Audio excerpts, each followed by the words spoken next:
We sending it out. Bring it in. Yeah.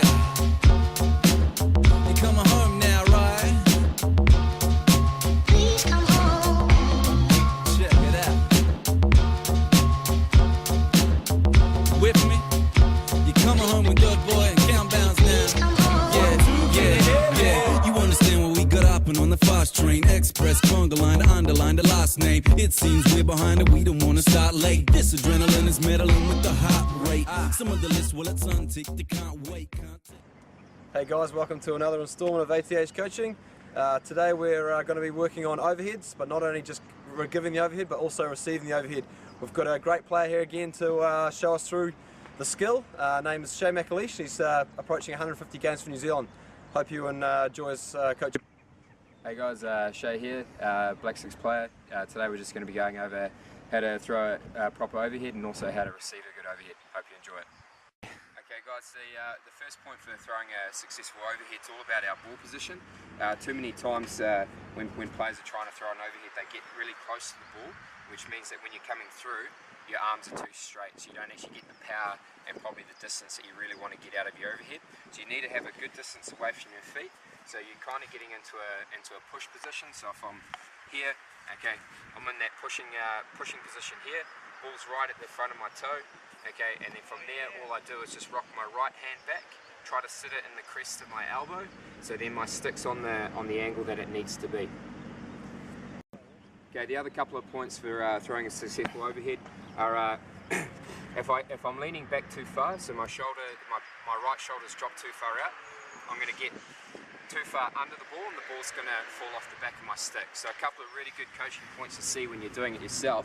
If the ball's spinning backwards, okay, when you're throwing it, it means that you've either bent too far back or your stick's in a really bad angle. So you want the ball to be able to spin forwards, and then you know you've kind of picked the ball up really, really well as you're trying to throw the ball forward.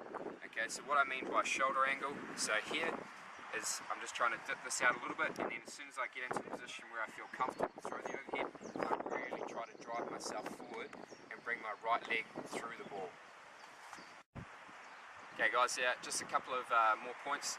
The last point really is the release of our stick. Okay, so from here, I've rocked back to here, and I want my hand to sit in the crest of my elbow, but as I'm trying to release the ball, I slightly push my left hand forward again, and then I bring it back to my elbow again. So there's kind of a push and pull motion, okay, and that whole time the ball will actually be on the stick. So the ball's on the stick, it kind of looks like this, it's here off the ground, and then as I do that little last flicking motion, the ball's actually gone off the stick, okay. The other thing is that we really want to have a good trajectory about our overhead. So like I'm only this high, there's not too many guys that are too tall, so the overhead doesn't have to be that high, especially for an attacking overhead where you're trying to pass it to your teammate. If you're just trying to clear possession from deep in the corner where you're getting pressed, it can be as high as you like, because that's just buying yourself time. Can't shake the shit, through it always still partaking it, facing it like we haven't lost faith in it. Of course you got stakes in it, it's not a matter of you wasting it, like black crude and Kuwait in it, cat o' nine tails, rat racing it, spend all our days in it, raising it, cut to the paper. Okay guys, last point, obviously you can't flick a station ball, it's got to be at some point moving. Okay, the hardest one is to actually do an overhead on the run, so pretty much whenever you're moving the ball, just try to redo all those facets that we were talking about. So if I'm moving it here, okay, again, I've got to try and get that ball to my front toe and then just try to replicate everything really, really well. The position I find easiest to do is when I move the ball into me, okay, it kind of adds to that ball rolling up the stick and then out to release it off. So this sort of thing here where I move it into me, move my feet around, and then the overhead go. It usually goes really, really successfully. We shed too much to not be blunt. If I didn't give a shit, I'd probably just run. That's why I'm sending out the signal. 1, 2, can you hear me? Yes, indeed, we need to plant seeds. That might mean to leave, cause life is light speed. Get it all together, dot the I's and cross the T's. I'm not God the key, no philosophies like Socrates. It hasn't always been a perfect fit, but it ain't a contract either party need to rip up. Don't want no mix up, you could get a lift up. Nobody decapitated, others over hiccups. You're the kind of person that you notice when they're gone. The little hand talks as the clock ticks on. I miss that song that we sung so long ago. You know a little place you can rock your boat there. You're not Ronnie Biggs, you're really not on the run. It's like I haven't seen you since the Rabbitohs won. So welcome back whenever you come. When you come, I see your silhouette in the sun. Look, I can't stand the distance. I'll give up all preconditions. Okay guys, just moving on to how to receive the overhead. The first point is just with the ruling in hockey is that most of the time defenders are actually going to win the ball whenever it goes up into the air. So just as a defending rule, try to pick where the striker is and where the zone is likely to be the overhead's going into, and just run to where that striker is, because more often than not the defender is actually going to win that ball. Okay, a couple of don'ts when you're actually receiving the overhead is try to, don't let it come too far below your eye line. As in cricket, when the ball's thrown up above you, it kind of goes into your blind spot and then drops down. So again, when you're going for the overhead, try not to get up here and then quickly receive it down and below. Okay, because a lot of the time you're not going to get a clean chunk of the ball.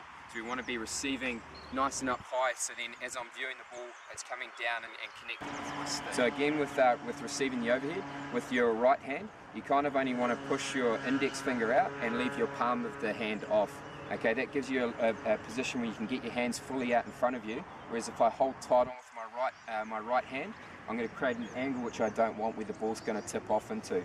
So if I push my left hand all the way out, have my right hand in that position there, okay, then that's a spot where you can actually have a little bit of give with the ball. So as I'm viewing it to come down, I can bring it down. It's slightly in line with my body, my right shoulder, so I'm not trying to receive it too far out here, because again, if I'm looking at it like that and I go straight down onto my stick, there's kind of a blind spot where I can miss the ball. You especially don't want to do that as a defender. Okay guys, here's a couple of demos of how to receive a successful overhead. Conditions all will be forgiven, and if you Please come home. I'm sending out the signal. We share too much and not be blind, and if I didn't give a shit, I'd probably just run. That's why I'm sending out the signal. 1, 2, can you hear me? We've shared too much and not be blind, and if I didn't give a shit, I'd probably just run. That's why I'm sending